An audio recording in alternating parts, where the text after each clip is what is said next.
Thank you for being here. It is, Wednesday, June 9th. We're in the third conversation on our Community Conversation on Data series. We're wrapping up the series today with let me see if I can get this going, with the focus on challenges and power in understanding, using, and creating data. My name is Esther Kim. My pronouns are they and them, and I am the, I always forget my title, Public Health and Coalition Strategist at the Oregon Health Equity Alliance. So let's move forward on some logistics. Oops. Okay, so some logistics for the participants. We do have language access. We have a Spanish and ASL interpretation. So if all panelists would just make sure to turn on your interpretation to whichever language so that the interpreter can hear you and then interpret accordingly, that would be great. And then we have automatic English live captions. A translated recording will be available afterwards on our website. So we're gonna take the measures we need to get it translated and get it up as soon as possible. Our current structure has been, we have a panel for an hour and followed by a 5-minute break and then the Q&A. The conversations have been very, very rich. And so often the 1-hour panel will really bleed into that Q&A time. So I'm gonna try to be as mindful as possible of time while still allowing for the conversation to happen. And one thing I just wanted to also name is that I want to name a land acknowledgement, especially in these like virtual spaces. I think it's really interesting to sort of navigate what it means to do a land acknowledgement. It's one thing to be together physically and acknowledge the shared space in the land that we're physically on, but it's another when I think land acknowledgements also assume that we're all we're in the same place, or we're acknowledging X tribes or X Native people, when in reality, so I'm actually zooming in from Idaho, and some people are zooming in from Oregon. And so Oregon is not a monolith. Many different tribes have existed and continue to exist on those lands. So really what I want to bring up is, what is a land acknowledgement without a call to action? And I have to give a tip of my hat to Marco for that, because he's the person that planted that idea in my head. So today I invite everyone in attendance to reflect on the way in which you came to be where you are. If you don't know, this is a great time to learn more. And if you do know, it's a great time to think about how to meaningfully engage in what it means to be on occupied land as Native and Indigenous people, as settlers, and as people in diaspora. So thank you for that. So I can move this slide. So a really brief intro on OHEA for those of you who don't know. OHEA is the Oregon Health Equity Alliance. We're a people of color-led collaborative, a regional health equity coalition, organized to center and uplift the wisdom of our communities through racial justice-informed health equity policies and practices as part of the movement to dismantle white supremacy and shift the imbalance of power. Okay, so why are we talking about data? Data is really important, and it can be confusing and hard to understand. In OHEA's work, we've seen serious gaps in the ways that data is understood, collected, and shared between just state and counties and the communities that they serve. Unfortunately, these aren't new dynamics, and COVID has really highlighted the precarious balance of our systems and the data, or lack thereof, and COVID is one way we can understand what is and isn't happening. So to be super clear, these webinars are not focusing on any specific analysis of one data set. These are part of the work to make data as a concept and as a tool more accessible for our communities, and for us to be able to talk about and listen to people who have different experience and expertise with data. So if all that being said, if the panelists would introduce yourselves, and then we can move into the prompts. Whoever would like to start.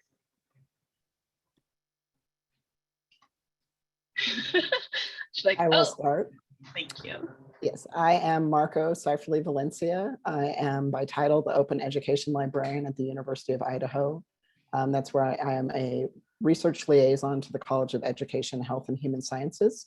I'm also the co-founder of a project called Chicana Por Mi Raza, which is a digital memory collective that is a digital archive dispersed across the North American countries. So Canada, US, and Mexico all participate, but most heavily focused in the US.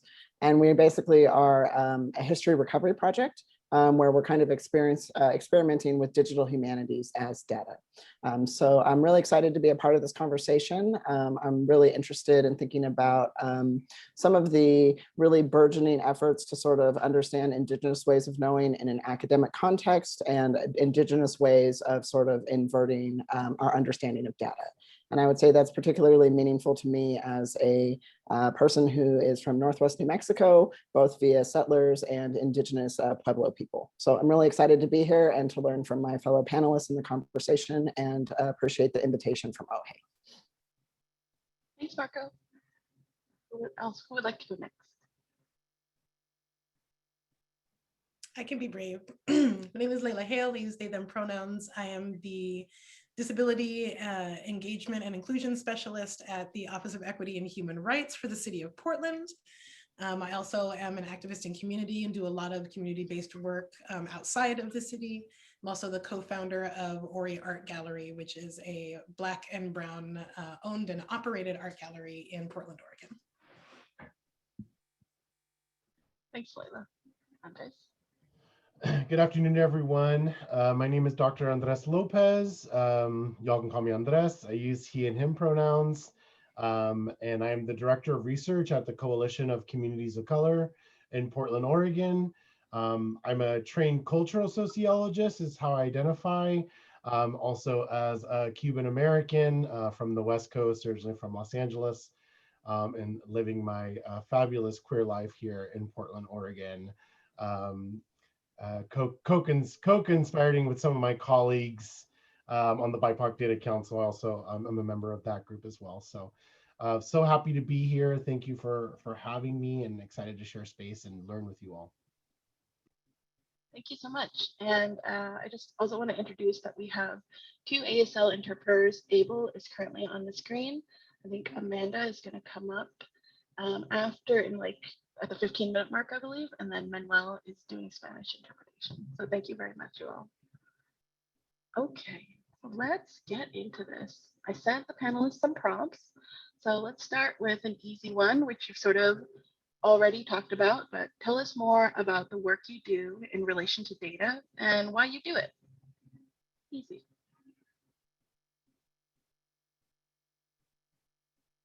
Well, I'm happy to kick us off. So I am the research director of what we call the Research Justice Institute, RJI, which is a department in the Coalition of Communities of Color. And really what we do is research and data justice. And we do that in two sort of different domains. One is centering and providing more capacity for BIPOC-led organizations to do their own research and data work, as well as on the other side, to help dominant institutions think about their data equity approaches and strategies, and help them become a little less racist in their practices. So oftentimes I talk about the RJI as an intermediary between CBOs, so community-based organizations, and dominant institutions, right? So promoting a research justice and a data justice approach. And yes, I think I'll stop there, but I have so much to share and I'm so excited to share with you all about it. Thank you. Leila, Marco?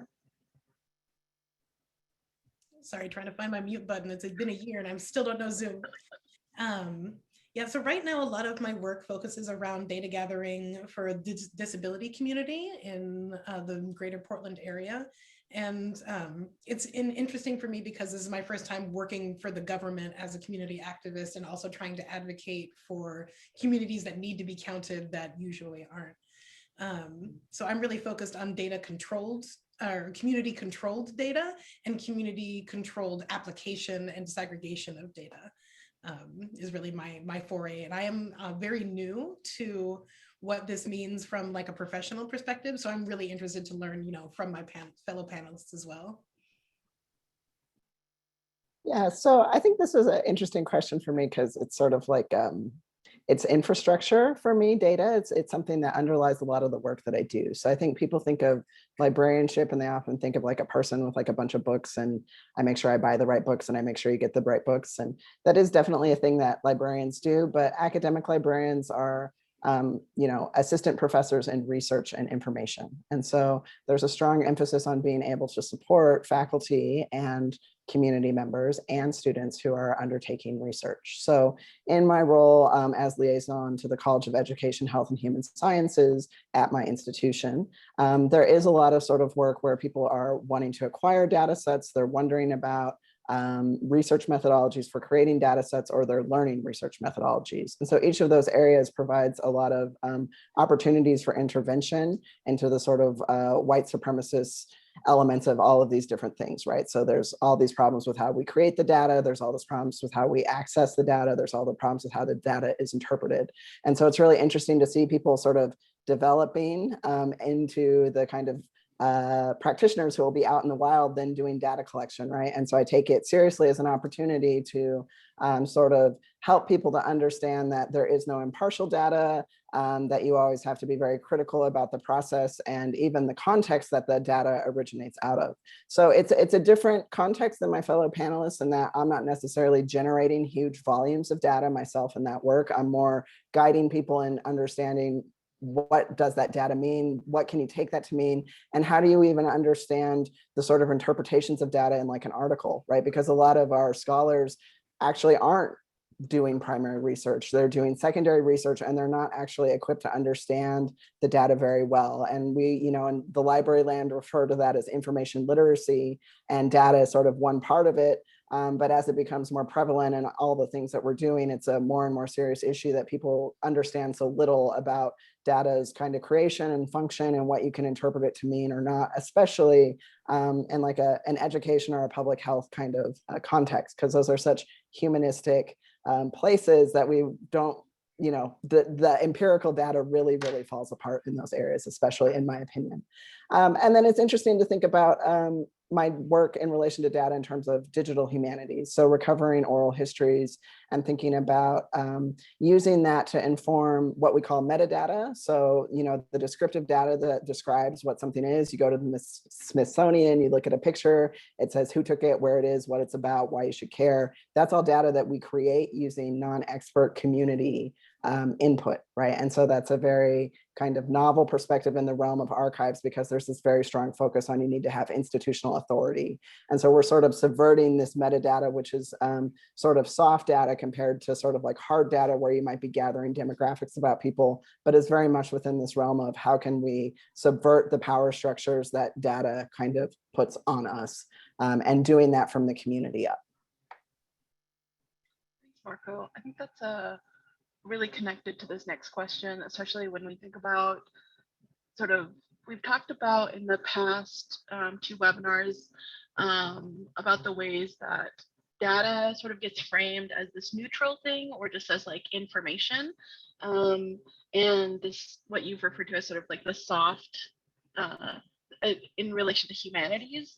And I think that is also feels very connected to making data accessible. So like the second prompt is, what does it mean to make data accessible, from this sort of traditional concept of like data as an unquestionable, just like fact that we're working with, so when we're thinking about making data accessible, or what does it mean to make it accessible in relation to creating it, making it understandable, and how we're using it.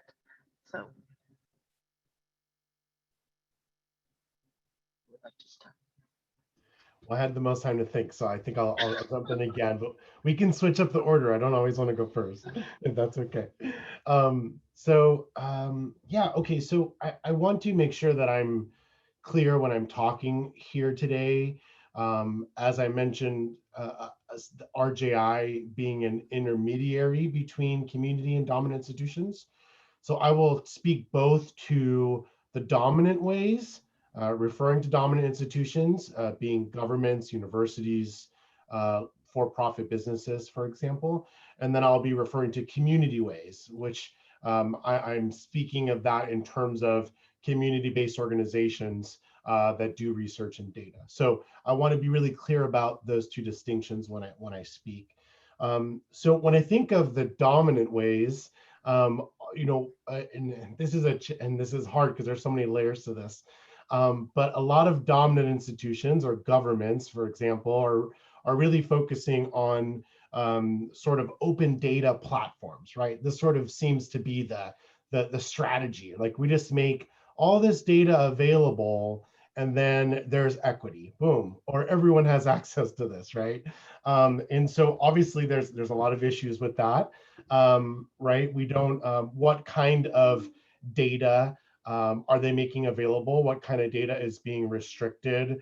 How is privacy being thought of in that process?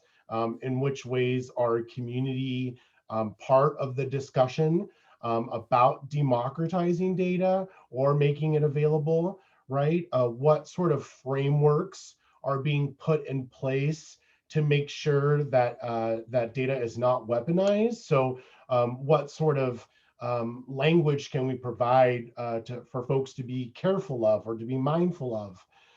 And most importantly, really sort of helping the dominant institutions think about how they can be more transparent and honest about the limitations of their data, right? So how it was collected, what purpose it was collected, because a lot of administrative data or data that dominant institutions work with are not necessarily collected for research purposes. They're collected for programmatic purposes, but they're used for research, or they're put out there as if we can just use them for any research we want.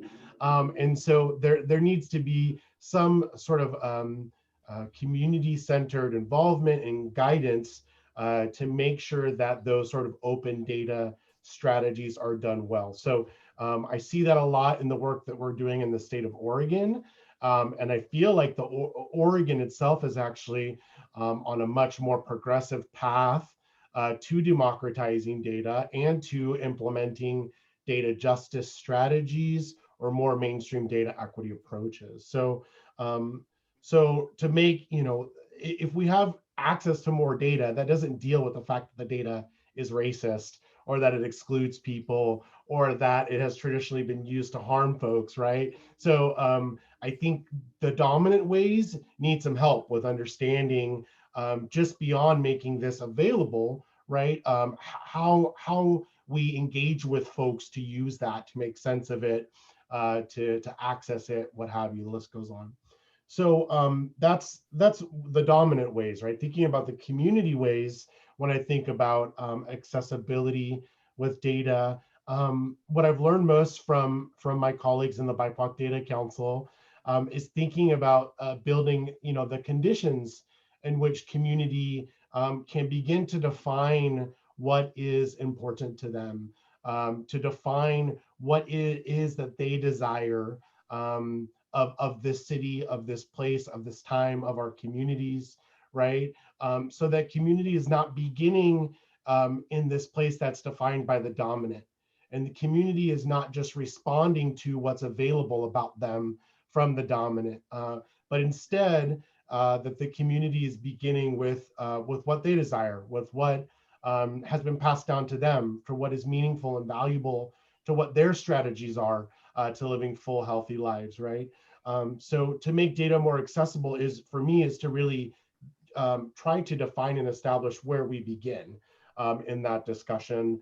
And then, of course, even if we do have these perfect conditions for us to build data and research in the way that we want to, right, or we desire, we still have to address the dominant to some extent because we live in these systems, right? So community members also need support with training on how to understand the dominant data and what's problematic with it or what's lacking in it, right? They need to be compensated in that process as well as they give their time and energy and strategies and expertise and standpoints, right, to those perspectives. And there needs to be some sort of agreement, right, about how a community is to work with dominant institutions. Like, what is the exchange? Like, what are we exchanging here? Which ways are both set of folks growing and learning and being supported in what they ultimately need? And so when I think about data accessibility, I don't hear often a lot of these discussions, or I don't really hear I don't hear a lot of clarity that folks understand a lot of these pieces. It's sort of a big mixed bag of various ideas and approaches and strategies towards more accessible. But having panels like this and having more opportunities to share what we've learned, and certainly just hearing what I've heard from my colleagues, I definitely see things changing, and I see folks being able to identify more and more what are some of those steps, what are some of those processes, and how do we do it in a way that's affirming for everyone.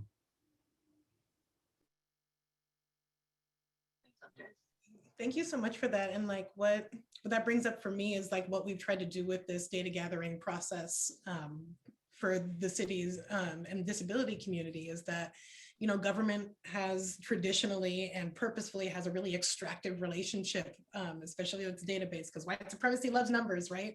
White supremacy loves a memo. And so like finding ways to disrupt that has been like a really huge challenge, and gaining folks' trust enough to say like, hey, this is not going to be a one and done thing, and having like a really clear game plan to say, hey, what's the circle back? Yes, you asked us all of these questions, but again, like what you were getting at, how do we make sure that this isn't extractive and that it's a mutually beneficial relationship, and that something, you know, mutually beneficial is going to come out of, you know, why we're gathering this data. And I think that like people are really not used to that approach, and in trying to build trust with community members, they're very much like, what do you mean you're going to like circle back? Like, what do you mean you're gonna like ask us what we should be doing with this information? Yeah, that's just been like a really interesting challenge for me, is like putting that into praxis. And it feels really great to hear someone else talk about like, no, look, accessibility actually is not just how many languages is your survey in. It means so much more and is so much deeper than that. Yeah, I think one of the things that comes to my mind as you say that is thinking of this new trend on surveys to include more gender inclusive options. And it's a really interesting experience as a trans person, right? Because at first you open the survey and you're like, oh, neat, like I don't have to pick between this false binary that's not accurate for me. But then organizations really tell on themselves a lot by what's in that box and like how it's listed. And, you know, it's actually, I will frequently step out of a survey. You know, I receive so many opportunities to do surveys as a POC, you know, cutie POC academic person. It's like, I'm on a lot of lists. And so I'm open to that, because it's like, well, I'm trying to contribute, you know, to this system such as it is.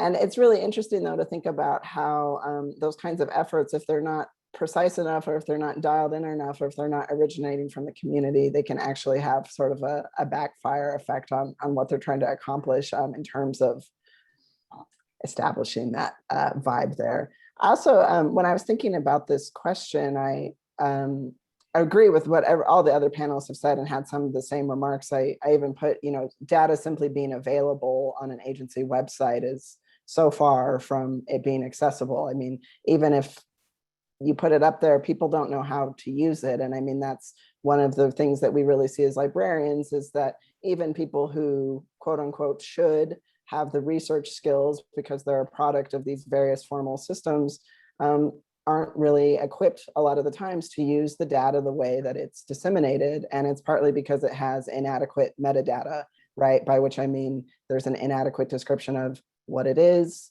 And there's even less of a description of the process than the context that created it, you know, and all of those issues that Andres really nicely articulated, the sort of systemic racism inherent in all of it. It's like, you can't even get into that. I mean, people are like, I don't know how to use this ArcGIS file, you know? And so it's like trying to get in all of these steps. I think that agencies, as they're presenting data, that's part of the responsibility, right? Like, it's actually kind of dangerous if you sort of throw it out there and just leave it for people to sort of misuse and misunderstand. And it's like, if you don't even contextualize it, how could people understand it?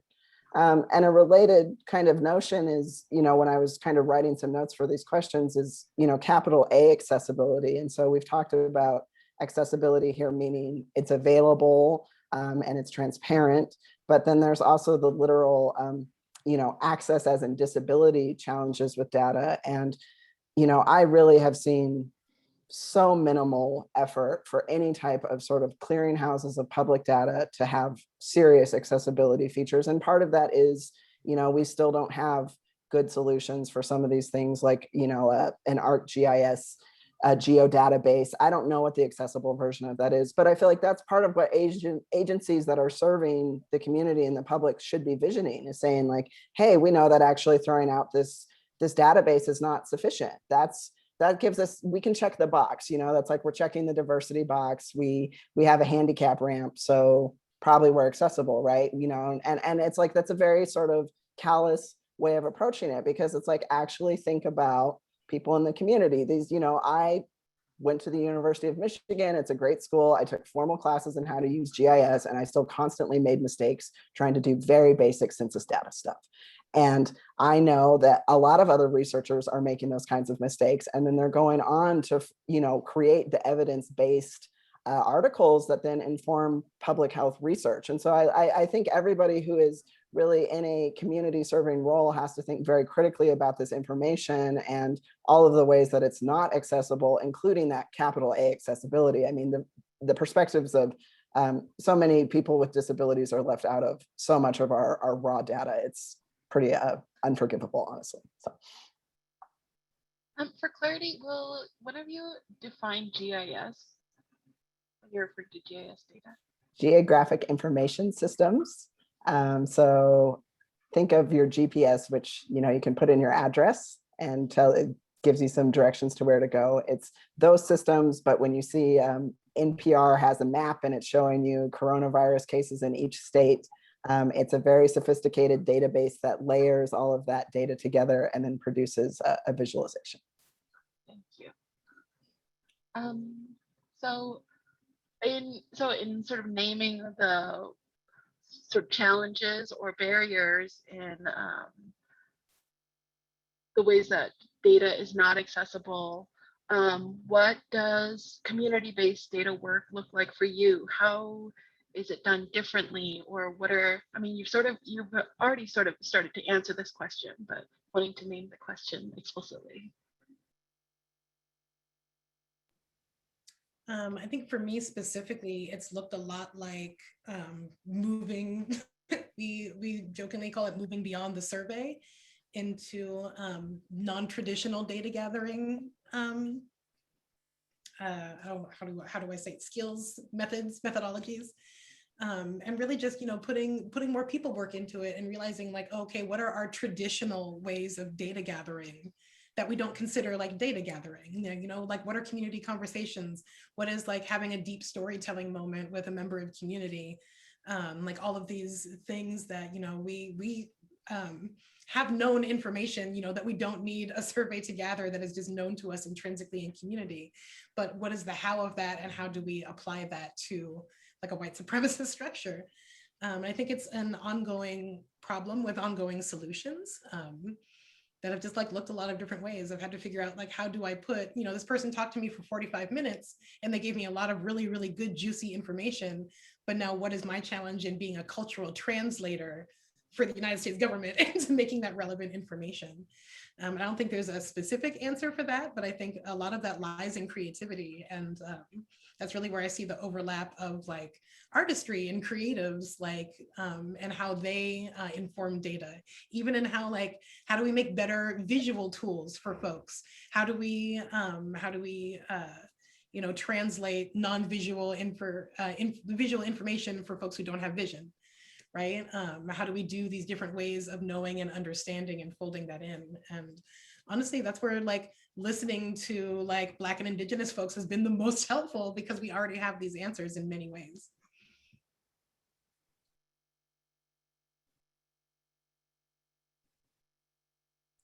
So at the University of Idaho, I've been really lucky to work with our Indigenous Knowledge Educators program. It's called IKEEP. And basically the goal is it's master students who are going to go work in Indigenous contexts in the greater sort of inland Pacific Northwest region. And we're trying to support those students as they're going through a predominantly white program as Native students, and also trying to specifically develop strategies for culturally responsive teaching. And so, I think sometimes I worry that we get a little magical Indian. So I'm always watching that, and I always like to remind myself, like one of the things that I think is really cool at the University of Idaho is we have Indigenous integration in a lot of different ways. And so we have Indigenous perspectives in terms of Indigenous collaboration to be like droning forestry things. And so it's still very technical, it's still very traditional science, but there's a lot more sort of participation in tribal sovereignty because of the relationships that's happening, that's facilitating that work. So it's Indigenous faculty who are helming that research, right? Which is helping to address some of those extractive relationships that we see, because it's actually interest originating from in the community. And at the same time, it's like sort of a spectrum of work like that, all the way down to sort of more sort of exploratory work and like education, and figuring out how can we, for instance, take Indigenous ways of knowledge sharing through traditional storytelling and explore like different digital platforms for that. And I don't like to reduce that to data, because I think in like white settler context, like data means this thing that's like, it's not sacred at all. And so you don't want to tell somebody like your cultural heritage, your traditions, your stories, it's data, like it's the same thing as like the numbers on your phone bill. But I think at the same time, it also is important to say, data, when we talk about that, what we mean is information exchange. We mean a durable way of being able to log and share information, which, as other panelists have beautifully noted, like Black and Indigenous people have been doing that forever and under intense oppression, right? And under active destruction of all kinds of written and formal records. And so in fact, I think we have even stronger traditions that it's interesting to kind of explore those overlaps. So to me, I feel like my work with Indigenous community has been really great for showing me what community-based data could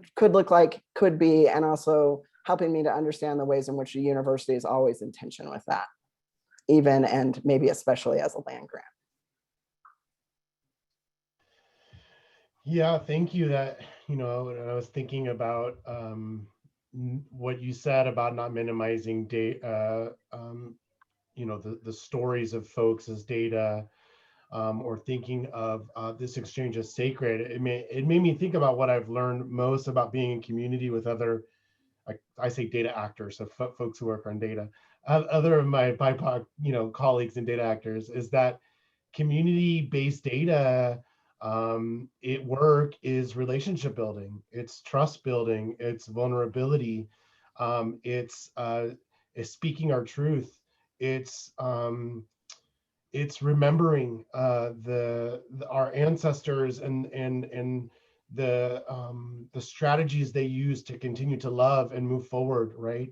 And the ways that we've adapted to dominant ways in both positive and negative ways, right? But when I think of community-based data work, I think of that interpersonal exchange, right? A human exchange. And that is not how we are taught about data or how we think about data. Definitely not how we're trained to do data or how our institutions uphold it. So again, going back to this distinction, right? In the dominant ways, when I think of community-based data work, that looks like helping dominant institutions help them understand how to defer to community, how to help them understand that they need to entrust community with resources, that this isn't about empowering people, that this is about autonomizing. This is about providing more autonomy for people to use what they already have with them and what's around them in ways that they couldn't before, right? For whatever other structural reasons in the way. It's about doing things on different timelines. It's about reassessing your priorities and thinking about pacing differently, right? And the questions that we ask, right? I mean, I remember my advisor always used to tell me, like your questions have to lead you, Andres. Like, what are the questions that are leading you, right? And that is a very personal thing that's connected to my standpoint, to my communities, to my reality, right?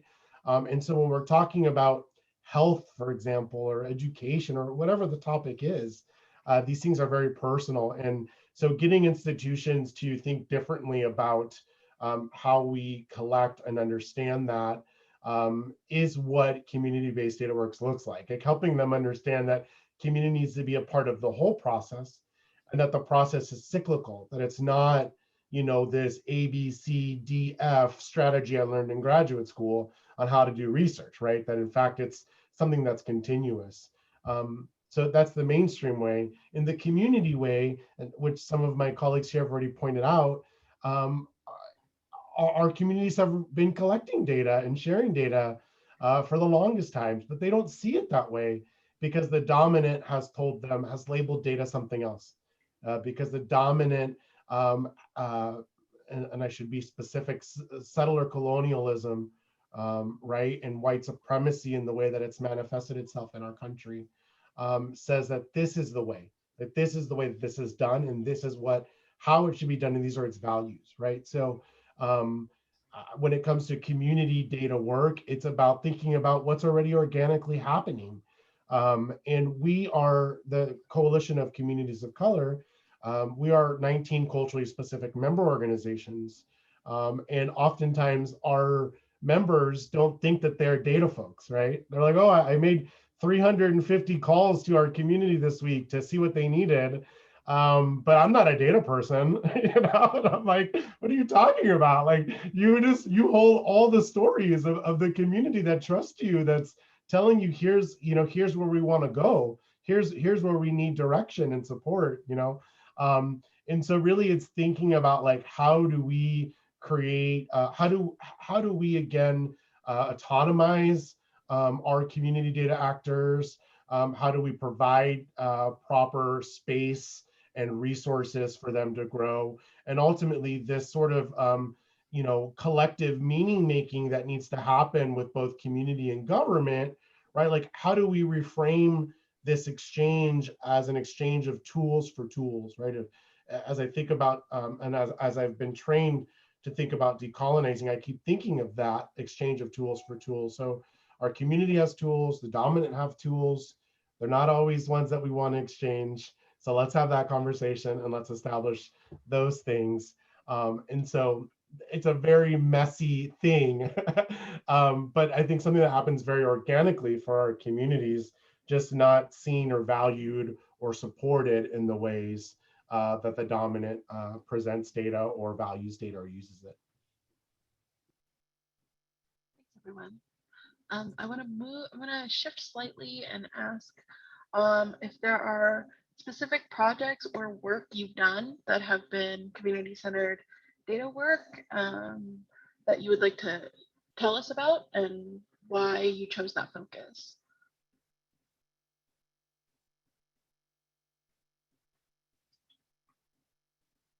Time to promote yourselves. All right, I'll do it. And this is really funny to me to like just spill some community tea, is that the organization that the city is partnering with, which is Real Choice Initiative, and we're also partnering with PSU on this data collection program for disability communities. We originally wanted to work with Coalition of Communities of Color because they were an institution that, you know, we trust and already had those relationships in community. And we knew that like Black and Brown folks are very underrepresented when we even talk about disability in the first place. And we were forced to partner with PSU, which is a notoriously racist and dysfunctional institution. And that has greatly hindered our ability to push this project forward in the ways that we need. We're still doing it, But even the ways that we tried to be intentional and working as like a coalition of community activists were thwarted by the dominant culture. And so they just like really resonates with me, everything that you're saying, and that like it's such a battle from root to fruit to try to do the right thing with data and to try to tell our stories accurately and make sure that community doesn't get re-traumatized in the process. And I feel like that's where this project really lies for me, is that, and something I really appreciate about this panel is that these are folks whom all of this data directly affects. And that's part of that dissonance. And like when data is used incorrectly is when it's being gathered for purposes that are not for liberation, which is like why we are interested in this, right? And I feel like people don't pay attention to data that is not tied to capitalism, right? That is not tied to funding somehow. And when we're trying to figure out, hey, how many missing and murdered Indigenous women are you not counting? And like, how many stories are being lost in community? Like that doesn't get attention. And that's where I feel like the heart of community controlled data really lies, is like, like Andre said before, is like, what is what? Like, what is the what? What is the how? Why are we doing this? What is the point? And that is the driving question, right? And that's going to come out. That's going to come out in the cream, right? When people like show themselves, like, well, Marco, like you said earlier, when folks ask that gender question and then show themselves that they're not really committed to that work later on, like that happens on every level, right? That happens with disability, that happens with race, that happens with all of these things. Yeah, I'm sorry I got off topic a little bit, but it just like really so deeply resonates what y'all are saying, and how we've been struggling to make this project the right thing from root to fruit. But anyway, I'll share that link in the chat to officially promote myself. Thank you. We want to know.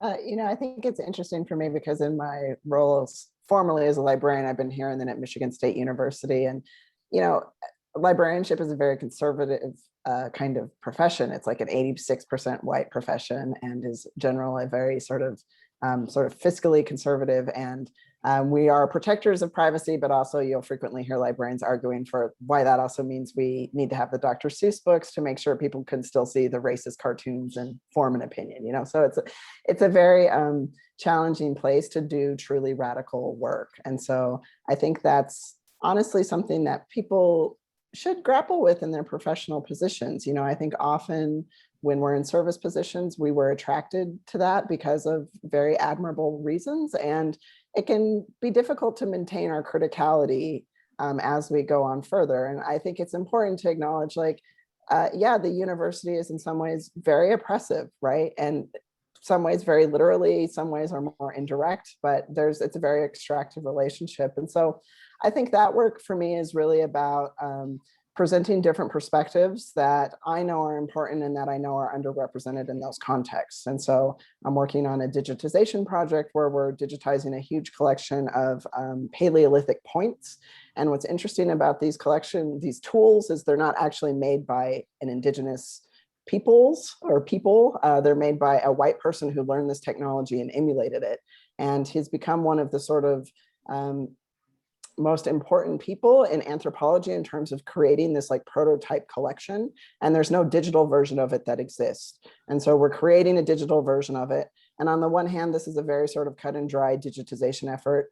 And my contribution to that is to say, how can we actually incorporate Indigenous perspectives throughout this? So both in the metadata creation, when we're actually describing this is a shirt and this is what it is and it's this big, but also, and more importantly, in the overall context. And so, everything is kind of connected to everything else. And so you take something like a stone tool and you're like, oh, well, that seems pretty inert. It's a stone tool, it's old. What impact could it have? But like people are into flint napping as a current hobby and will actually desecrate archaeological sites doing that hobby, or it's looting effectively, right? So they go and loot, they make some new stuff, they destroy the archaeological record. And so it's like very quickly, even the most kind of seemingly obtuse data point is very quickly related to these kind of deep cultural impacts. And so for that project, we're really kind of trying to explore what is an Indigenous context to present this in that actually presents this as the Indigenous knowledge, the Indigenous data that it is, and moves away from venerating a sort of typical white genius kind of approach, which is often, I think, what we see in academia.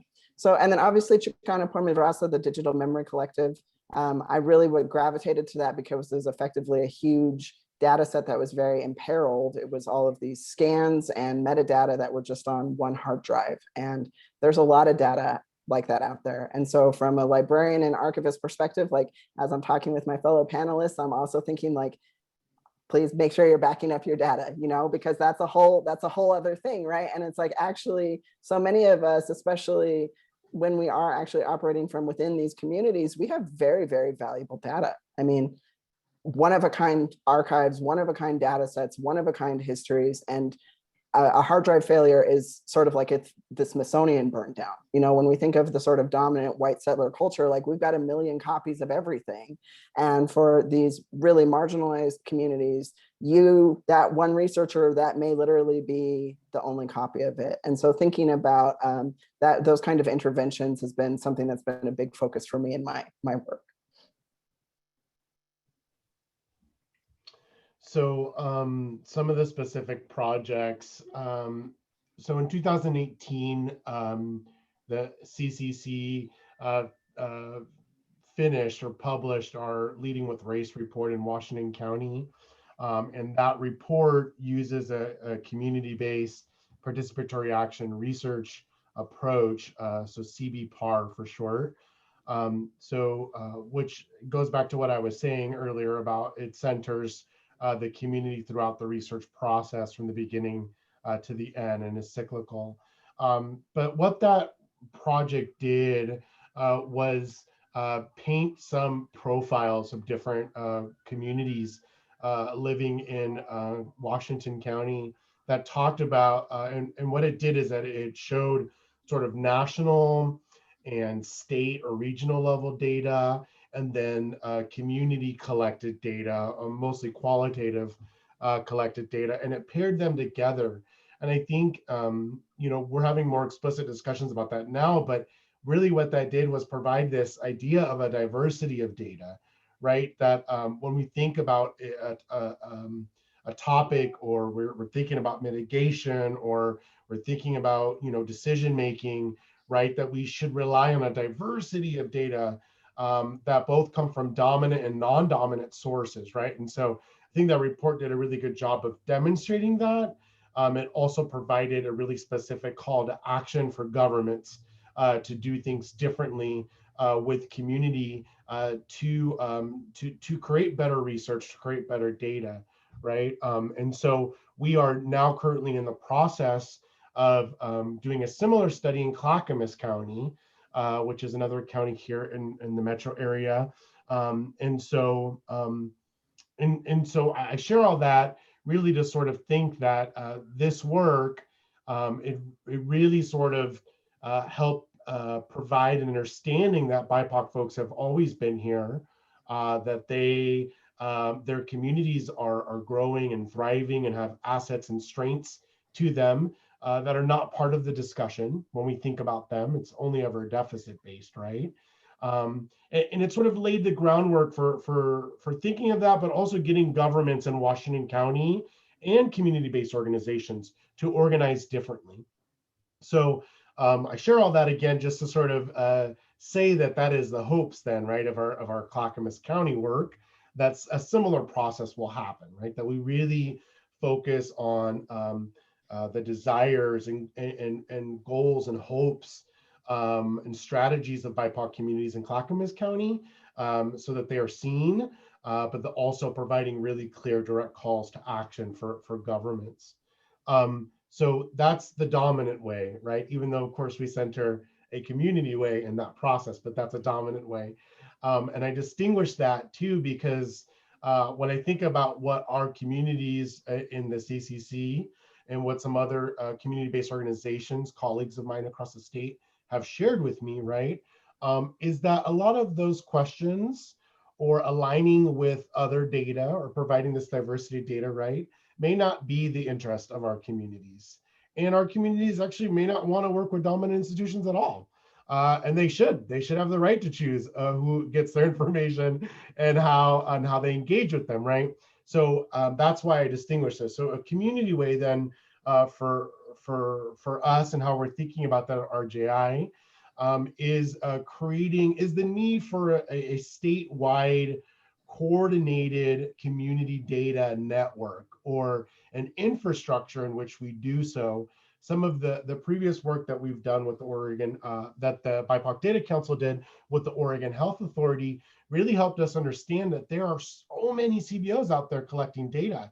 And to Marco's point about not losing that, right? Most of our CBOs don't have the capacity to store that data, to prepare it in a way that's meaningful for decision makers or whatever, right? It's all in their head. It's all in their head, and it's all in whatever they could do with whatever capacity they have to engage in X amount of time until we're on to the next crisis, right? Or the next situation that we're addressing.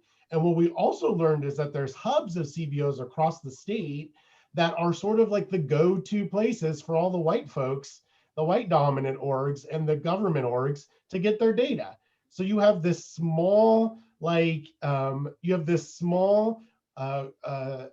culturally specific organization of 2 or 3 folks in the middle of Corvallis, Oregon, and there's about 7 agencies that rely on the staff of 3 to do the work that they are funded to do with 40 some plus staff folks, right?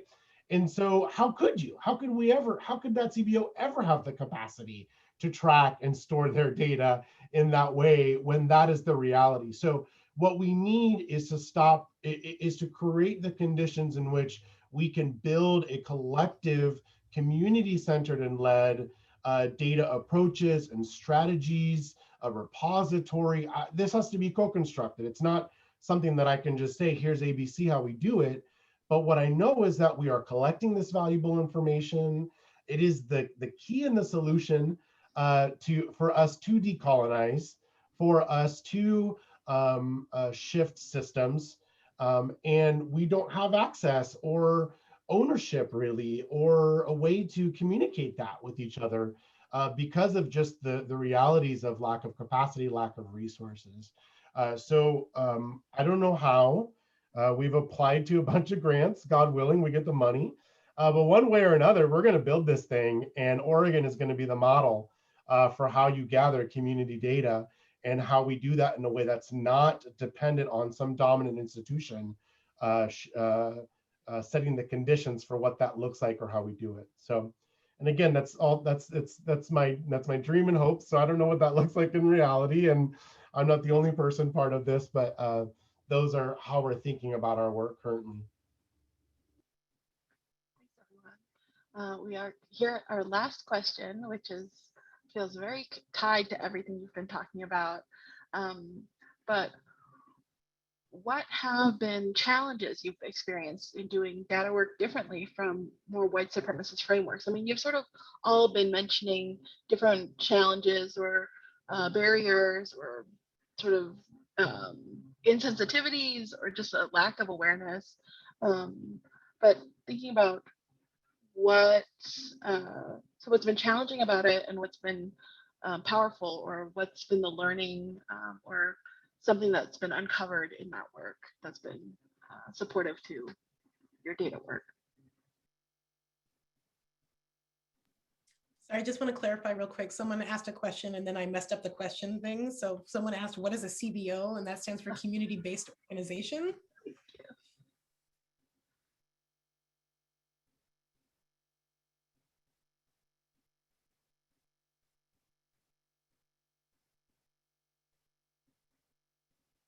I could start us off. Oh, yeah, go ahead, Marco, you go first.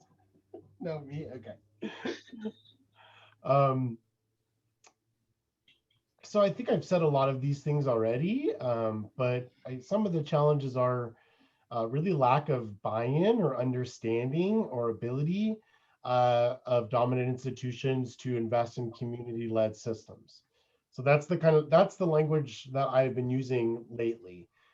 Community-led systems. As I think about Black Lives Matters, and I think about how we think about abolitionism now, the only way that we get to rethinking our structures or making new structures is by having them be community-led. I don't know any other way. So for me, it's the same for data. So when I talk to dominant institutions, it's all about how can you become more of a community-led system.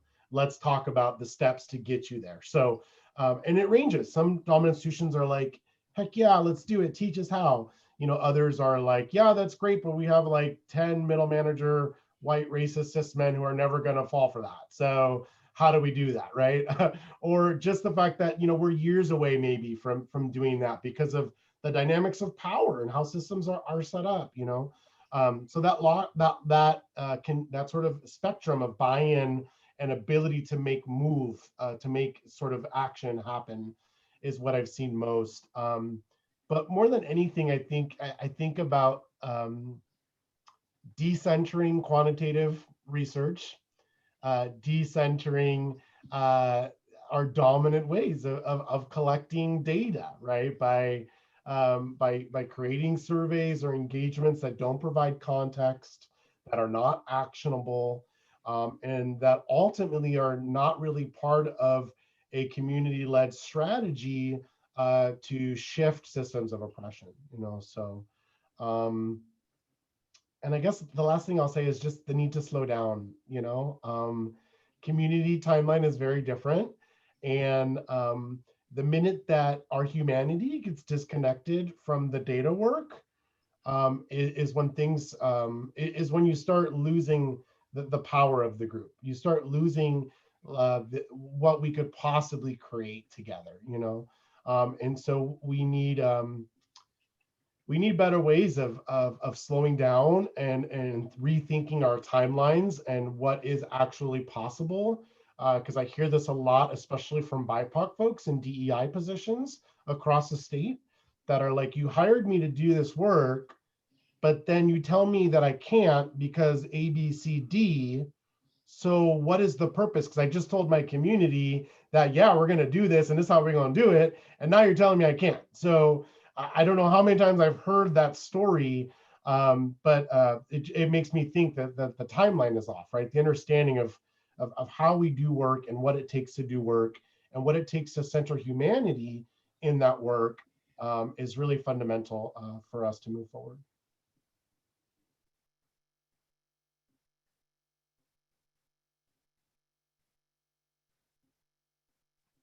Yeah, you're just really bringing up for me the cultural translation issue, and like that when you said, decentralizing quantitative data, that just like really struck a chord, because like I feel like at the base it's about storytelling and it's about accurate storytelling. So how do we tell these stories accurately and to powers that like might not necessarily care? And I'm also like reminded of like radical data folks who are like, exposing, mayors flushing their own like election funds and whatnot, and like how powerful that is, and how where the power is in telling stories that they don't want to hear, because white supremacy loves ahistorical facts.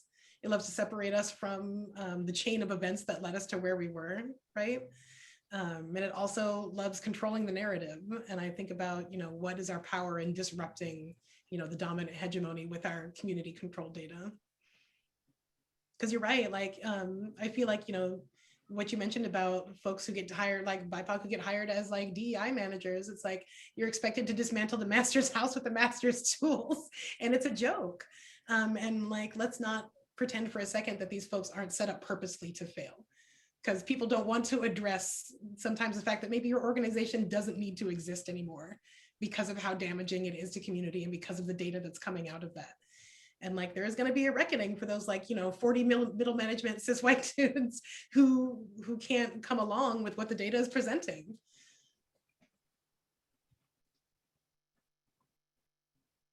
Yeah, I think I really, really appreciate and respect co-panelist remarks, and high five, slam dunk. I think the thing I want to add is, I think one of the challenges with these encounters with a white supremacist institution or framework is the sort of personal collateral violence it is to you. And so I'm thinking of when I started working on Chicana Por Mi Raza, I was a graduate student, and this was a significant project affiliated with the faculty, but it was, still just kind of just a collection of things that didn't have metadata. And so from an archival perspective, like it's not it's not legit, you know, like that's just your community trash. And the real history is in the archive. And, you know, the way archives work is like you donate something to them and then they look and see like, well, is this already referenced here, you know? And so if you're like, this is an extremely important Chicana, she did XYZ, they're like, well, but none of our white stuff references her. So there's no reason for her to be in the archive. Like there's no connection to that data point. And so when I started off as a graduate student, you know, and at that time I was pre-transition, so I'm presenting as a Chicana, talking about the importance of Chicana history. And I'm literally having the faculty in my department say, this is a one-off, this isn't important, this is unfundable. And also the only way this could ever receive support is if you gave the stuff to an institution. And of course, this is a radical feminist collective, and we have MOUs where we say, we don't give your shit to the institution, right? That's your stuff. That's your story. You let us come in your house, you let us digitize it, but we don't own it. This is not an extractive thing, right?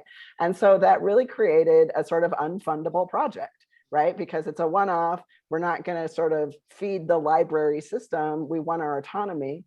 And what's interesting is that we just persisted because we already had all the stuff, right? And so that's this sort of odd thing about being like a data keeper is like, well, you've got it. And it's sort of like your responsibility. And I have these hard drives in my house that have sort of, you know, the only copies of a lot of cultural heritage for Chicana feminist history. And it's like, that's kind of a big obligation. And it's also kind of exciting, right? Because it's like, well, this is important. And so we just persisted with it. And I think what's interesting is persisting through that kind of violence, which was both at the project and then sort of personally functioning as well.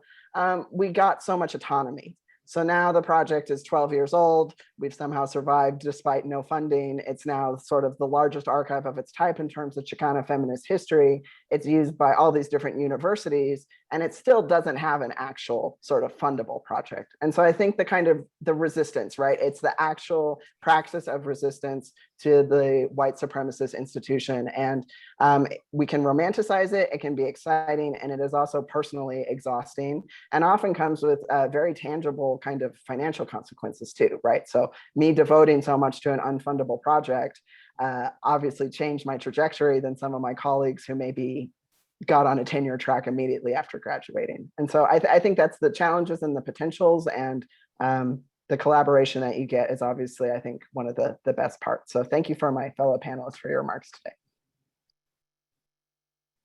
Yeah, what Marco just said just makes me think about how everybody wants like the story, right? Everybody wants access to Chicana Por Mi Raza, but nobody wants to like, I mean, I think that's the dynamic of data and of especially the sort of turn and tide of the ways that institutions want to do their work differently is that there's still that dynamic of sort of entitlement to the labor, the active labor of keeping these things alive, you know, not that they're ever dead, but that, you know, I think that's a dynamic that institutions also really need to interrogate about themselves, because I mean, it's every day that a huge, like, well-funded institution is like, can we have some labor? Can we have some free labor? Will you tell us how to do this thing? And it's like, you didn't care 6 months ago, 5 years ago, well, you care now. And, you know, how are we showing up in that for ourselves? So thank you all so much. This has been such like an exciting conversation to witness. We're gonna take a quick break. I have 4:06 on my clock right now, so maybe at 4:11, if we can all come back, and I'm gonna look at the questions. It looks like there's like a few, maybe like 4 or 5, and then we will resume. So everyone okay with that?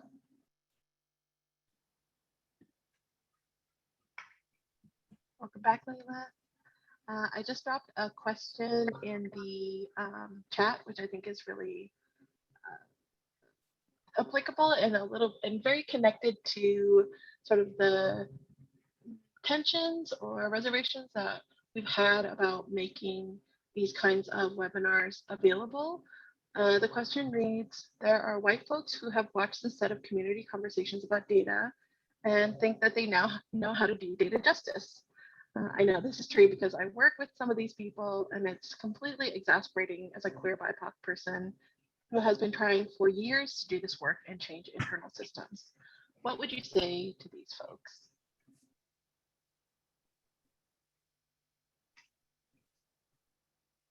I first just want to say there's a lot of truth in this question.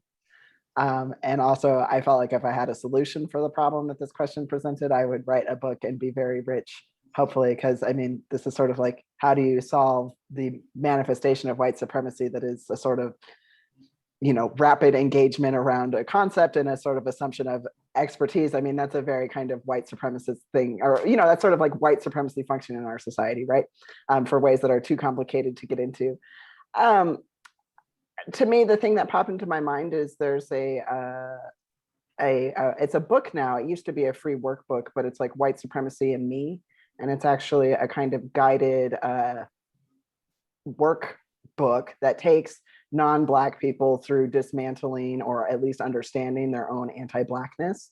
And I have been pleasantly surprised at the number of my colleagues who were engaging with that and actually told me about that resource. And so sometimes I like to employ the strategy of, for folks who are very keen to sort of rapidly acquire expertise that they don't have and then sort of spout off from that, I don't know how much, I mean, avoid those people is what I would try to do, honestly. But I think for people who are genuinely like, oh, I'm trying to learn more about how to be decolonial, how to be anti-racist, how to challenge my own anti-Blackness, I think a resource like that is something that I've been surprised at how much it's helped people that I personally interact with. And so if you have those kinds of relationships, I think those are great resources, but I, of course, would love to hear what other people think about how to solve this deep, long-standing problem.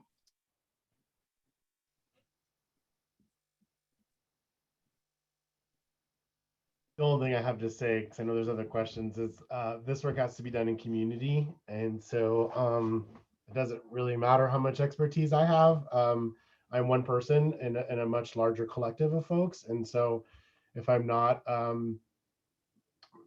yeah, I mean, that's what I would say. This work has to be done in community. So regardless of what I bring, I got to show up to the table with everyone else.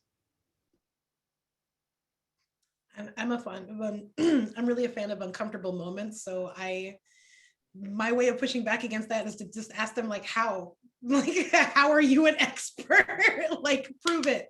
Like, what are your credentials? And that way, you know, if they bring out an anti-racism gift certificate or like whatever, then I can just set that on fire and tell them that it doesn't work. And I'm just like, you know, you just got to get through it. You just got to call people on their bullshit. Like, there's no other way around it. You just sometimes have to say, like, no, you're not an expert. And the fact that you think you are means you're not, like, because we recognize that there is no such thing as expertise. Like, there's experience, right? There's like knowledge and all these things that we have, but like, we're getting rid of experts because we don't need them anymore, you know, like the community has always been the expert. Thanks, everyone. I'm going to drop another question into the chat for the panelists. It reads, how can communities better challenge the idea that decisions are made using data and evidence? There's a huge gap in how, quote unquote, evidence-based practices are even implemented from academic to practicing government and other decision-making bodies. So many decisions are made on just past practice and status quo to benefit dominant culture.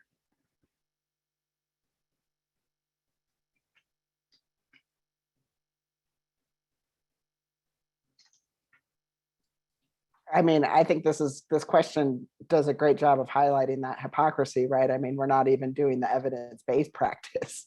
I mean, it's like the evidence-based practice is jacked up, but we're also not even actually following that. It is more about the kind of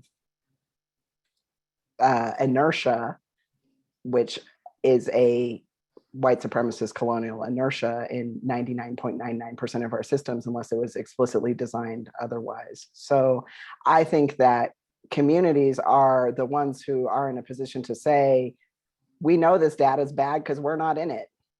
You know, we know this data is deeply flawed because it doesn't actually represent our experiences. And I think that that's where community has authority to take up against the institution, because community has the actual lived experience and the institution has at most an extractive relationship of those experiences. Whose data, whose evidence are questions that I would ask. And I don't know how many times I have these discussions with government folks who just want the right equity framework to get them to the right evidence-based measure, you know. Oh goodness. Yeah, so I think there needs to be, we need a different shift on thinking about evidence. I guess I would say those who are really into that, those sort of frameworks are usually pushed by white organizations or created by white people, and they make a lot of money peddling these frameworks and strategies. I think I would, what I would say is, sorry, this is on the tip of my head and it keeps slipping away. Goodness, it was just in my head. Come back to me. You're right there. Oh, yes, got it. Thank you for your patience. That evidence-based practices are weaponizing. That this is, in fact, weaponizing data. And so we should unpack what that means and how we can undo that.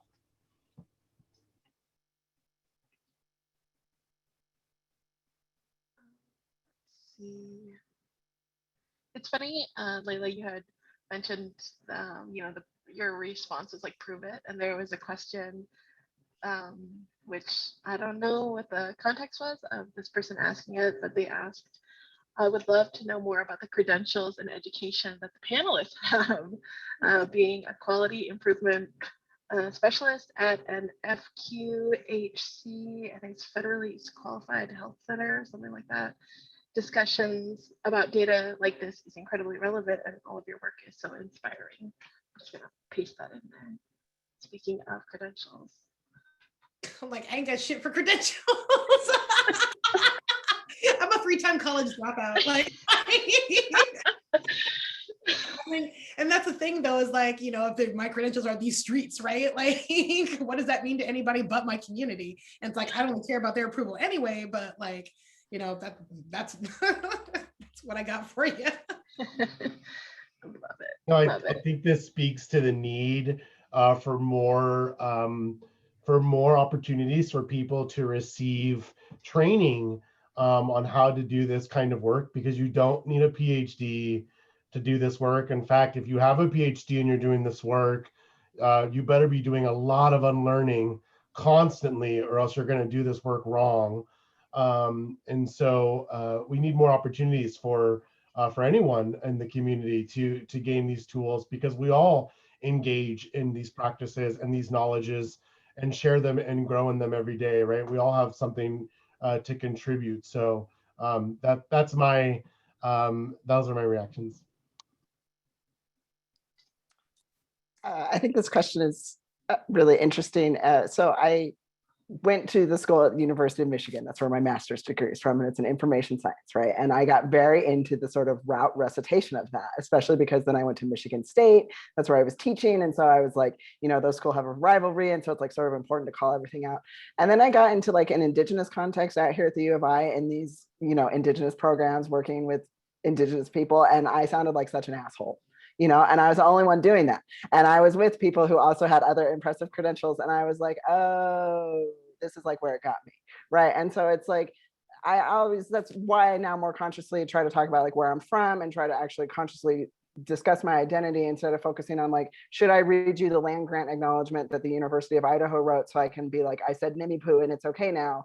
That's not really engaging with the kind of core of what needs to happen there. So I think credentials are important in the way that they can subvert authoritative structures. You know, I think oftentimes people are surprised that someone like me, especially when I look my sort of normal plainclothes way, people are often surprised that I'm a professor, right? Because they make a lot of very racist assumptions about me. So in that case, a credential is something that I think is important to subvert those kind of racist stereotypes.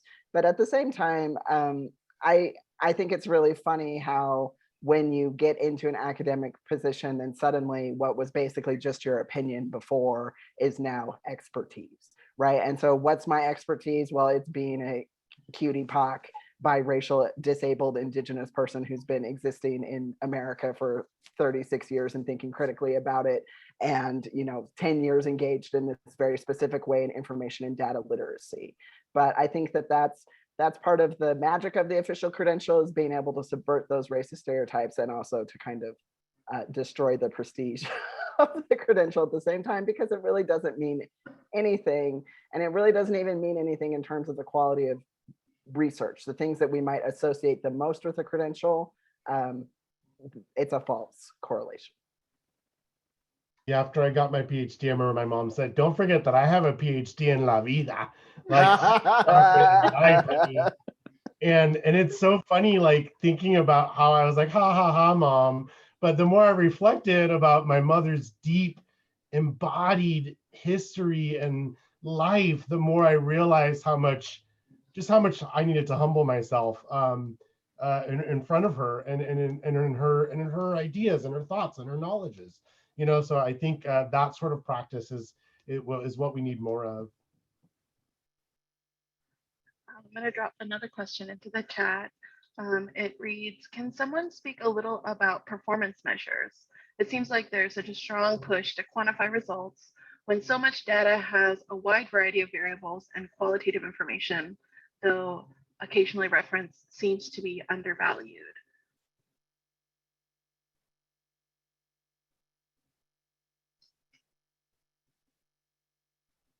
This resonates with me because I just took a training on results-based accountability and I wanted to tear my eyebrows out. Because again, I feel like it comes back to community. It comes back to the people. You're performing well when the people are like, yeah, you solved this problem, or like, yeah, we have what we need, or like we broke down this barrier or did whatever. A coworker of mine recently said, we can't toolkit our way out of this. And I've been really holding on to that. I'd be like, I don't know, how do you tell when we're free? How do you know when we're liberated? It's such a big question that it always just brings me back to that. Such a slap in the face. I was like, oh, we gotta talk about that at work. I thought I've recently done some research about RBA and some of the critiques, but I guess what I'll say broadly is that whenever we're thinking about performance measures, there's always some end goal in sight that someone decided was the end goal, or that someone established as what was valuable and meaningful. And almost always that's wrong. Almost always that is excluding entire groups of people or perspectives. And so when we invest so much into establishing some sort of measure or evidence to demonstrate that, we begin little by little to exclude perspectives and meaning and idea and context and structural harm, right? And so, the focus that needs to be shifted. And again, I don't have the answer. Thinking what Marco said, I would be very wealthy right now, probably, if I wrote that book about moving away from measures. But yeah, I think Liz is right. The answer is when the community says this is healthy, this feels right, I'm growing, I'm flourishing, I don't feel harm. That's when you know. I would also, and this is, people can take this with a grain of salt, but I really encourage people to think about what their own sort of agency is within their roles.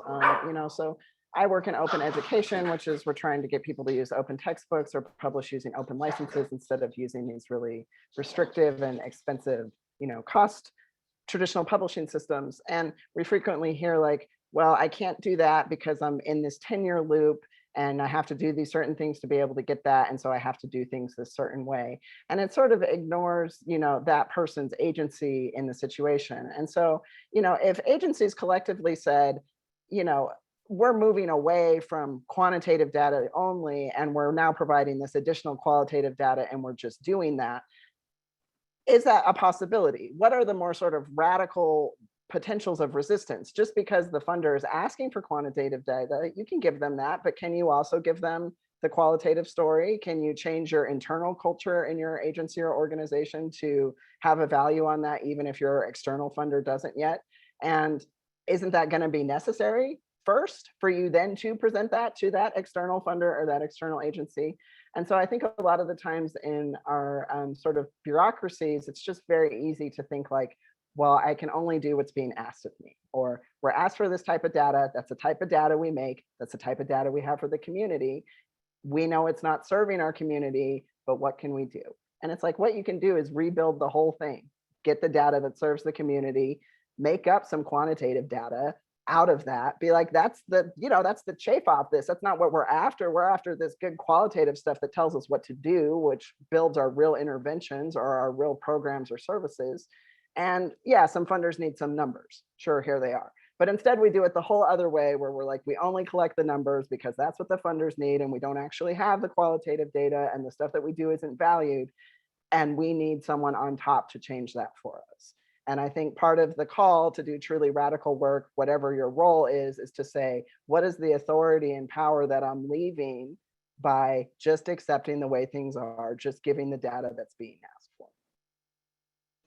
Well, I also think we can use the numbers to tell what's missing too, right? I mean, it doesn't mean that we have to get rid of it. And when I speak of dominant in community ways, they're not, that doesn't mean that they are fundamentally separate or split, right? It's just that there's less of the dominant in the community and there's less of the community in the dominant. And same with quantitative and qualitative work, really, right? I think that it mimics that, but there are some badass quantitative scholars, and thinking about folks like Dr. Eileen Dudelau, right, who are thinking differently about how we can do that work too. So I love that call to think about being more creative and pushing back, as opposed to reproducing more of the same. That's also super exciting because it's like something that I'm like very like, baby legs, baby duckling, trying to like wobble my way through and doing, in that, with this disability data project, before we even present it to the city, we're presenting it back to community to be like, does this resonate? Is it right? And also, what are your demands? Like, what do you want to come out of this data, and how do we represent your demands at city council? And how do we push, a people's plan, both inside and outside of government, that really centers, what the community actually wants and gets us somewhere. And that, I mean, that's just so cool. That's so powerful. That's the community seizing the rhetoric of data back, right? And saying like, we can have our own rhetoric around data, and it is equally and powerful for us to use. Like, it's not just something that can oppress us. That's awesome. It's so good to hear. All right, everyone. It is 4:31. We made it. I mean, I felt like it was a cool breeze on a summer day. So refreshing, so good. Doesn't even feel like work, which is the kind of work that I love. And so I just want to say thank you to everyone who here is on this panel: Leila, Marco, Andres, our interpreters, Amanda and Abel, and our interpreter Manuel.